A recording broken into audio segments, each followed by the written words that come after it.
sometimes the flawed premise that you're beginning from is that I'm not in touch, I'm not in touch, I'm not in touch, I need to get in touch.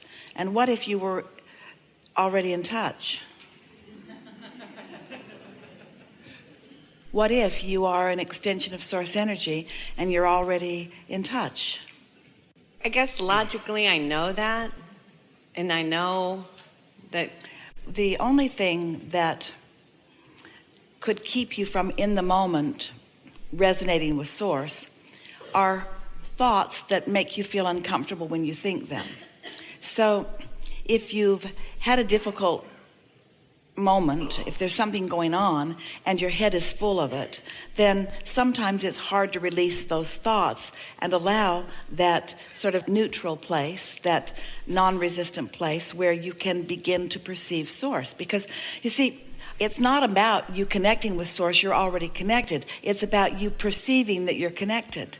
It's only your perception of your alignment that's ever in question, because the alignment is always there. Source energy is flowing through you. Every cell of your body is a recipient of it.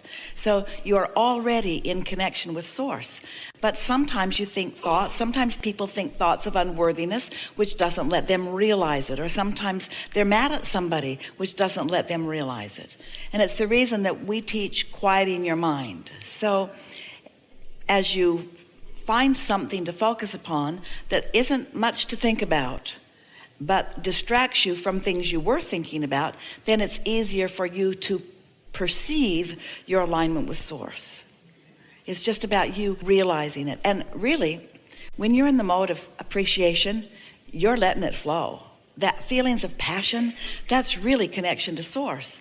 And we've been saying to our friends for a while, we would rather see you in a state of appreciation than in a state of meditation, because both hold no resistance and both are in alignment with source. It's just that when you are in appreciation, you're thinking thoughts, you're thinking source light thoughts, you see. So meditation is a wonderful tool to release resistance. But like all tools, it works better if there's not a lot of resistance to release to begin with.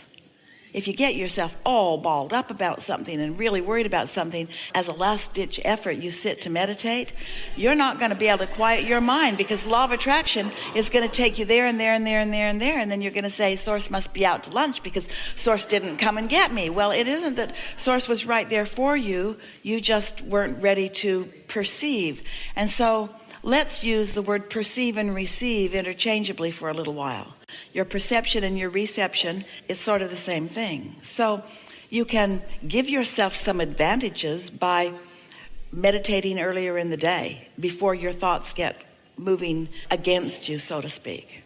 Or stay there long enough, applying some effective tools until you are sure that you get there, and then enjoy it. Just enjoy the milking of the sensation of connection. As we've watched so many of you, we've noticed that what works most for most of you is to find something to focus your mind upon. It can be something you're looking at. Sometimes people dangle crystals that are sort of shimmering in the light, and they just focus upon the variety of that. Sometimes people light a candle and they just watch the flame.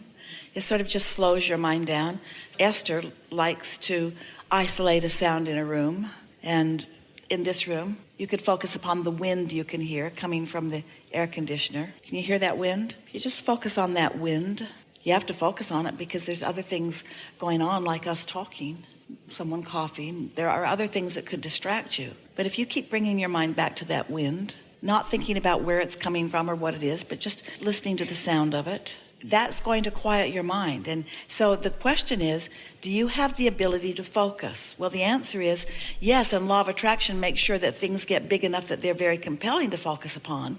But the bigger question, the more important question is, do you have the ability to focus upon what you mean to focus upon? Could you look into a segment of something and focus upon what you want to focus upon? And that's what the value of meditation is. It teaches you focus. You're not going to find that feeling of connection with source without focusing yourself into it, because most environments are not conducive to that. Most environments have enough unwanted things present in them. You see what we're getting at?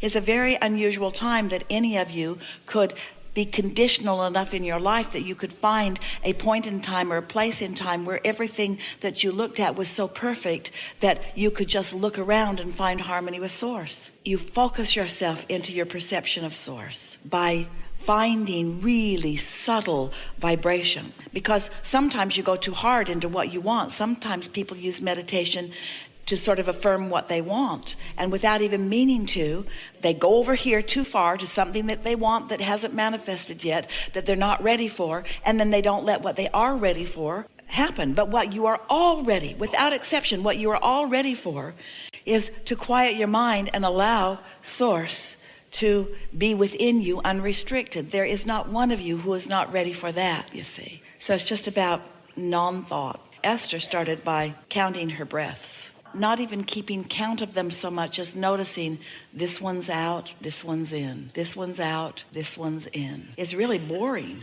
This one's out, this one's in, this one's out, this one's in. Still boring. This one's out, this one's in. But after a little while, this one was delicious and this one was delicious and this one was satisfying and so was this one. And then she felt detached. And she knew she was detached because her whole body felt numb, sort of in the chair but not in the chair, touching the chair but not feeling the chair. A very clear distinction between her toe and her nose, but she couldn't tell it because she was only focused upon in and out, in and out. Not even about lungs, not even about air.